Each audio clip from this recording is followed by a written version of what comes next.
It's 88.5 KCSN. I'm Jeff Penfield. So honored to be joined by someone who's done such great work both as a musician with the Black Keys and as a producer.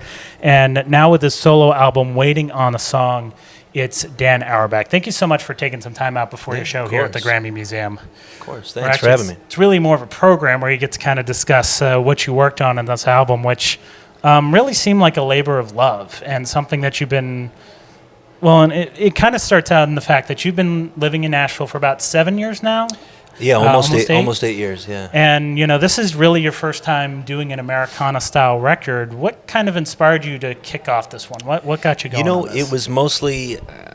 I had some friends in Nashville, like I knew some people, but I was on tour so much that I never really got to indulge in the whole Nashville scene, music scene. And in particular, I never got to do the songwriting thing, which Nashville's so known for.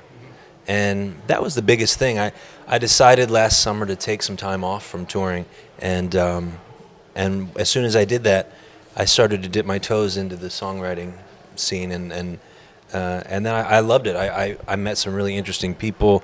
We clicked, and then we just kept doing it, and we kind of didn't stop, and we accumulated so many songs that I just felt the need to start recording, and one thing led to another, and that's kind of how it went, really. And it seemed like that was the biggest thing, because right when you moved to Nashville, it was about 2010, so you had a Black Keys record, then you had two more Black Keys records, and you had the Arcs. It was like, a matter of 4 records in 8 years. Always on tour for those, yeah. Yeah, so you finally had that time to sit down and, But the thing about it wasn't intentional. It wasn't like I was thinking about doing anything.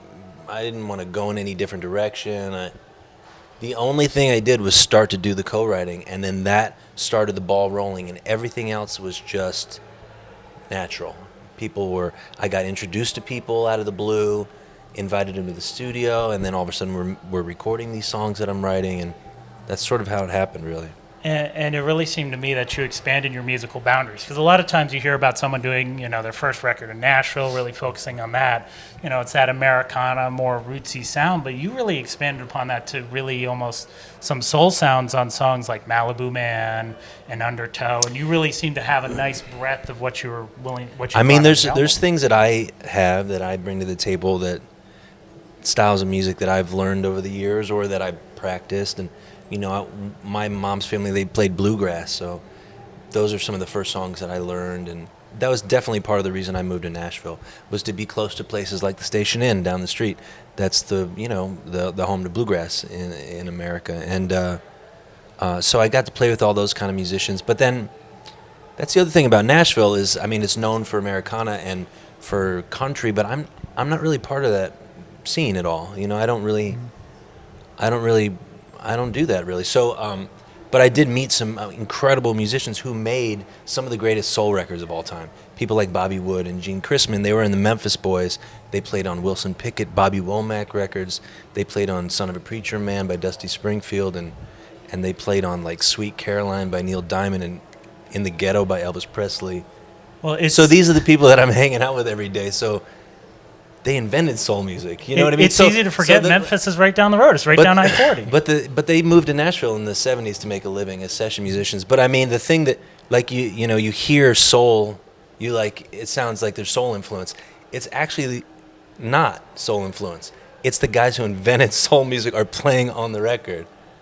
And that's what made it so exciting, was every day I got to go into the studio with all these people who made these incredible records over the years, and every day I was learning something. I was seeing a new way to do something, so it was just, I got so addicted to it.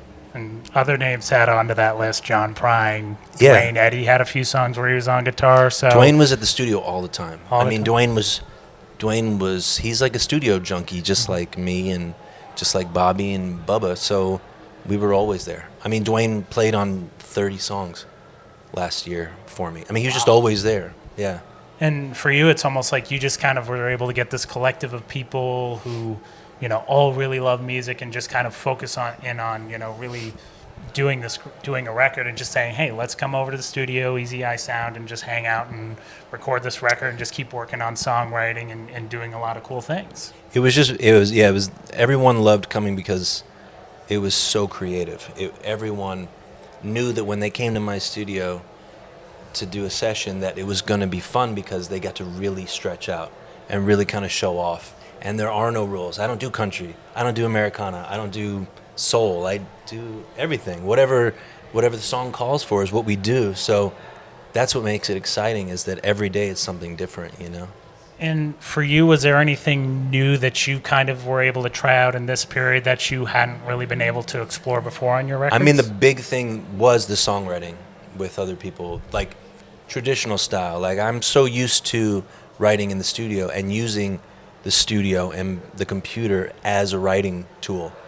I didn't do that at all this time. This was all songwriting sessions that maybe weren't in the studio. Maybe they were at my house, just a couple acoustic guitars.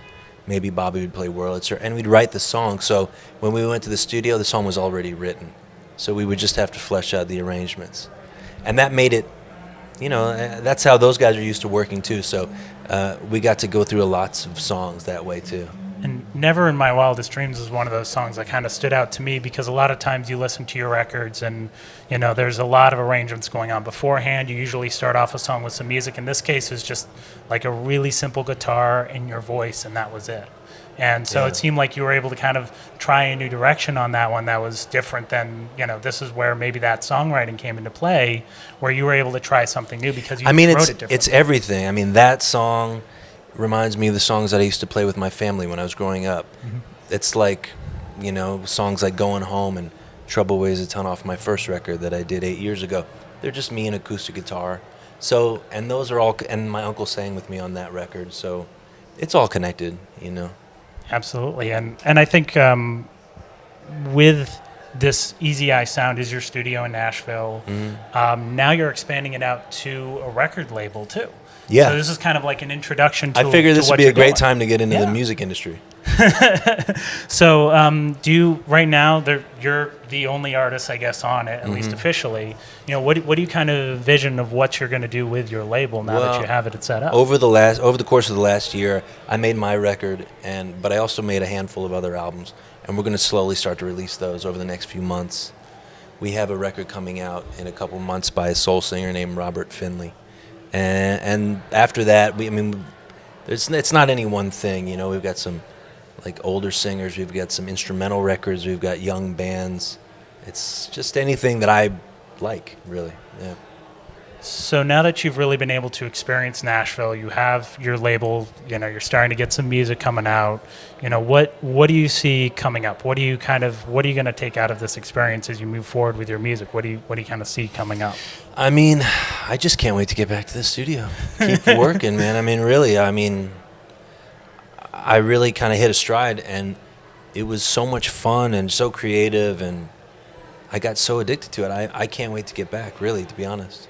And just connecting with more artists and more musicians and more songwriters. Absolutely. I've got sessions with some young songwriters next week, or young musicians, and so it's exciting. There's just so much going on, really. Well, it's Dan Auerbach here. New album is called Waiting on a Song. So excited for your new label, Easy Eye Sound. See what else you got coming up. Thank you so much for taking some time out here at the Grammy Museum. Thanks for having me, man. Thank you.